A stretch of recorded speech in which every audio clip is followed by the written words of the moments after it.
Сайн байна уу? Хувийн сан зүйлхийнсэн аа. За тэгээд өнөөдрийн видеогоор та бүхэндээ алдарч жүжигчин Силвестор Сталлоне яаж анх амжилтанд хүрсэн бэ гэдэг талаар ярилцлагыг би та бүхэнд хүргүүлэн хүргэж байна. Тэгээд энэ видео хүрэхээ өмнө та бүхэнд бас нэг зүйлийг сануулсан. Манай ерөнхий спонсор Plus Brand Монгол үйлдвэрийн гэрийн зөвлөлийн бүтээгдэхүүн, шал угаагч, аяа угаагч, гарын шингэн савн, шингэн бок гэх бүтээгдэхүүнийг бол Монголдо үйлдвэрлэж байгаа. Энийг бас авч хэрэглэж үзээрэй. За мөн бас манай бас хувийн сангийн зөвлөх хуудсыг та бүхэн лайк, шеэр гэж бас бидний бас энэ хийж байгаа видео ажлуудыг бас дэмжиж өгөөрэй гэж танаас бас хүсэж байна. За тэгээд Сталлонегийн анх яаж амжилтанд хүрсэн бэ түүхийг танд бас яг өөрийнх нь ярилцлагыг танд хүргье. Сталлонегийн ярилцсан дээр би багасаа кино жүжигчин болохыг хүссэн. Би өөр юу ч хийх хүсдэггүй байсан.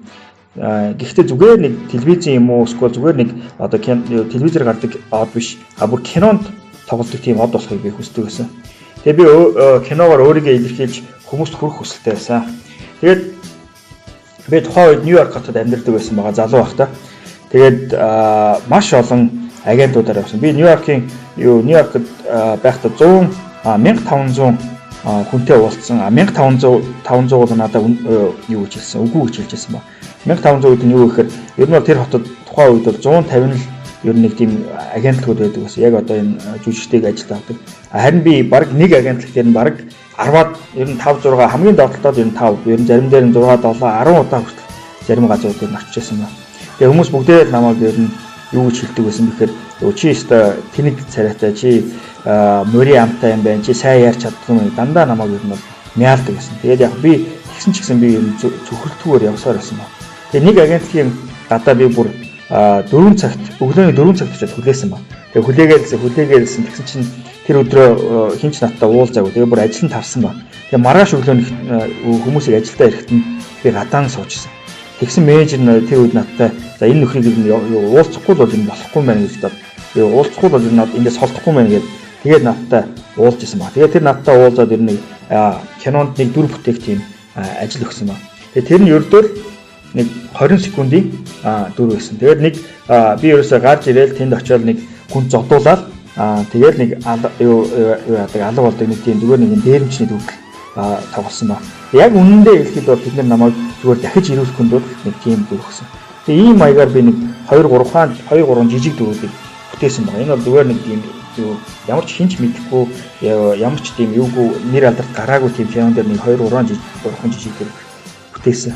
Харамсалтай нь юу гэхээр тэр үед би өөрөө бүр мөнгөгүй болж гисэн. Тэгээд би мөнгөгүй болсон, түрээсээ төлж чадхаасан, эхнэр намайг ажилд ор гэж өдөр болгон шахдаг байсан. Би тэр хоорондоо тэгэхээр өдөр болгон хэрэлддэг байсан.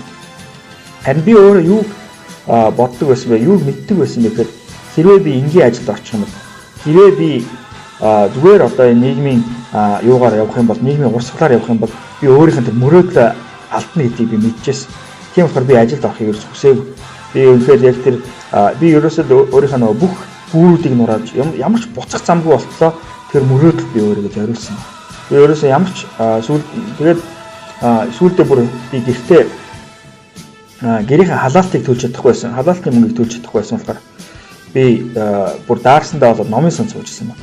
Тэгээд нэг удаа би номын сан суугаад нэг ном уншсан. Тэгээд Эд По гэдэг хүний шүлгийн номыг уншижсэн байна. Тэгээд тэр номыг уншичаад би ерөөсөө би намайг хинч хэрвээ юугаар авахгүй бол жүжигчдээр хэрвээ ажилд авахгүй бол би ер нь кино зохиол бичиж гэдэг юм шийдвэр гаргасан.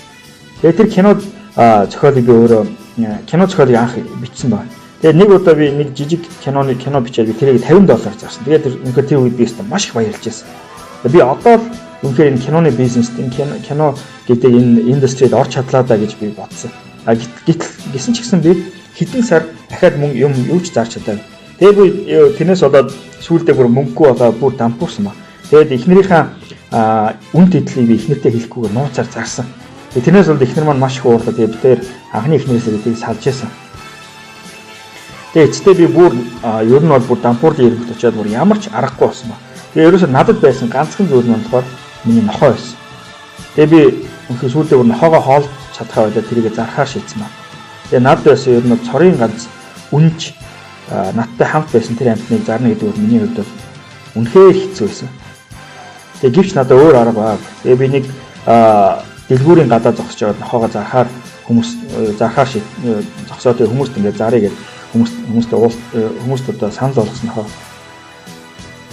Тэгсэн чинь яасан бэ гэхээр $50 би нохоогоо зарыг гэсэн. Харин нэг нөхөр ирээд миний нохоог $25 надаас ярьсаар бол $25 надаас худалдаж аваад явсан. Тэгээ би нохоогоо зарчаад би булан тойроод би тэгэхээр уйлсан ба. Энэ бол миний амьдралын хамгийн хүнд хамгийн хэцүү өдөр байсан. Би ер нь бол тэр бол миний амьдрал ер нь хамгийн одоо rock bottom гэж ярьдаг. Хамгийн одоо доошоо орсон, хамгийн бүтлгүй, хамгийн мяа өдрүүдийн нэг байсан. Тэгээ би нохоогоо зарчаад тэгээ 2-7 хоногийн дараа би Мухаммед Алигийн нэг боксинг тэмцээнийг үзээ сууж байсан баг. Тэгсэн тэр үед нэг цагаан арьстай нэг нөхөртэй Мухаммед Али зодож байсан.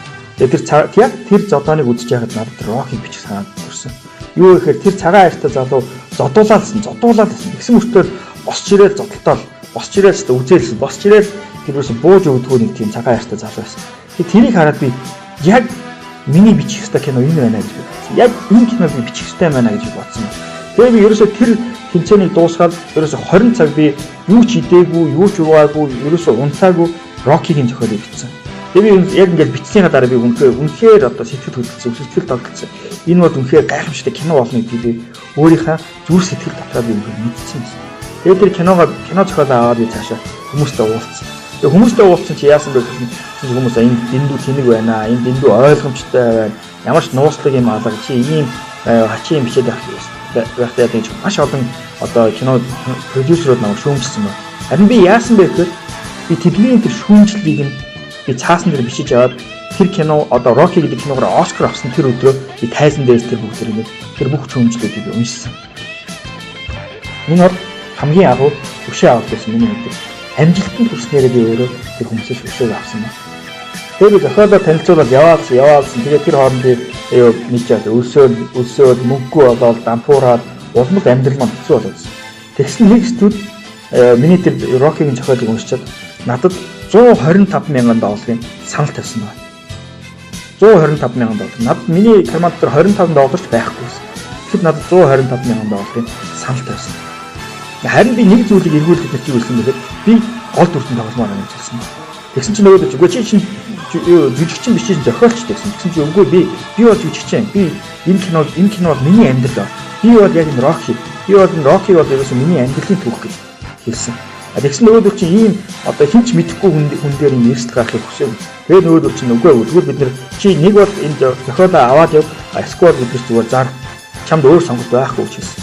Тэгээ би ерөөсөө шууд тэр зохиолоо аваад гарсан ба. Харин нөгөө нөхдөд эцтэй надад ахаа зарсан. Хэд оны дараа. Тэгээд надад юу гэсэн бэ? 7 хоногийн дараа тэр надад $250,000 энэ санал болгосон байна. Чи зүгээр зохиолоо биднэрт зарчаа $250,000 гэсэн. Тэгсэн би үгүй гэж хэлсэн. Тэгсэн чинь дараа нь ахаад хэд хоногийн дараа мэдээлэл залгаад $325,000 санал болгосон. Тэгээд би үгүй гэсэн. Би ерөөсөө энэ киноны гол дүртэн тоглох ёстой гэж хэлсэн. Энэ бол миний амьдрал гэж хэлсэн. Тэгээд эцэстээ бид нэр ерөөсөө надтай тохирлж чадахгүй юм байна гэдгээд надад $35,000 санал болсон байна. Тэгээд намайг гол дүр тоглуулсан. Яг л гэвэл бид чи хэрвээ юу гэдэг бид нар чам дээр одоо ийм том эрсдэл үүрэх юм бол чи ерөөсөө энэ бас бага мөнгө авах хэрэгтэй. Тийм болохоор чи ерөөсөө $35,000 энэ киноос авна. Тэгээд бас юу гэдэг орлого олох юм бол тэний тодорхой хэмжээг авна гэж надтай гэрээ авсан. Тэгээд би зөвшөөрсөн ба. Тэгээд энэ кинонд ерөөсөө хийхэд ердөө $1 сая зарцуулсан. Харин энэ кино гарсныхаа дараа $200 сая ашигтай ажилласан, орлоготой ажилласан ба. Тэгээд би тэр $35,000 авангуутлаа хамгийн түрүүнд яасан бэ гэхээр хамгийн түрүүнд би нөгөө нэг нохоо зарсан дэлгүүрийнхаа өмнө атсан ба. Тэгээд би тэрний гадаа нөгөө нэг хүний хүлээгээд 3 өдөр магадгүй тэргээр явж магадгүй гэж найдаж 3 өдөр тийм зогссон. Тэгээд эцэст нь нөгөө нэг хүн маань яг нохоог мань дагуулсан явж исэн ба. Тэгээд би нөгөө нөхөр дээр очиод уучлаарай би нөгөө нэг танд нэг 2 сарын өмнө нохоогоо зарсан хүн байна. Би тэр үед үнэхээр өлсөө ямар ч мөнгөгүй болсон байсан би тийм зарсан. Та миний нохоо надад буцаага зарчих видээ $100 зарах гэсэн. Тэгсэн чинь нөгөө хүн чинь үгүй энэ нохоод би өөртөө хайртай энэ нохоо үнэхээр сайн нохоо. Би одоо энийг зарж чадахгүй гэсэн.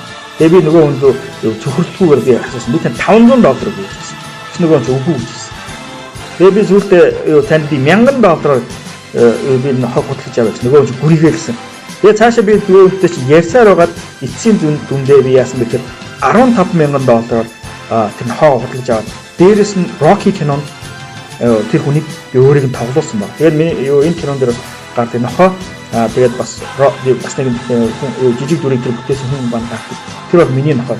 Миний амьдралдаа ингээд хамгийн хайр одоо хойд хамгийн хайрлаж байсан зүйл нь миний нохой ус учраас би нохойны хөдөө юугаач хайрлахгүй авсан маа. Тэгээд ингэж анх одоо би болж ирсэн. Ингэж анх одоо Силвестор Сталлоне Rocky гэдэг кино анх бүтчихсэн байна.